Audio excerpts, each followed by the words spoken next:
It's And just what one of I'm those saying things. is, yeah, when I say it won't happen, I'm talking about another team outside of Indiana. Like, why hasn't it happened before? Why?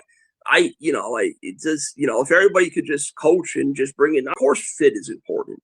Yes, fit's important. I mean, that doesn't mean because the guy, if you're recruiting top talent and you could understand their fit, you have visits with these kids, you learn what they're about, you bring them in. Ones that don't work out, they go out the door. I mean, like, you know, you could still have fit with top talent. It's just, I don't know. Thomas would like a true fullback. Yeah, I love Yeah, old me school too. style football. Yeah, I don't I know just if Iowa State does that, but it would be, and I think you see people, you're always going to have a spread offense today, but I think you're starting to see some teams kind of back to a little old style approach.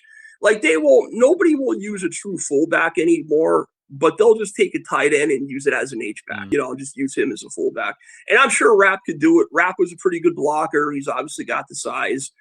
Deacons was a great blocker for a tight end. So, but it just depends how they use them. Because a lot of times you would see the tight ends would be blocking as an H-back at the end of the line of scrimmage, and they might bring him in motion. But when the majority of your runs are between the tackles, I would rather see that lead blocker, whether it's a true fullback or an H-back that's a tight end, behind the quarterback, picking off that first guy through the hole.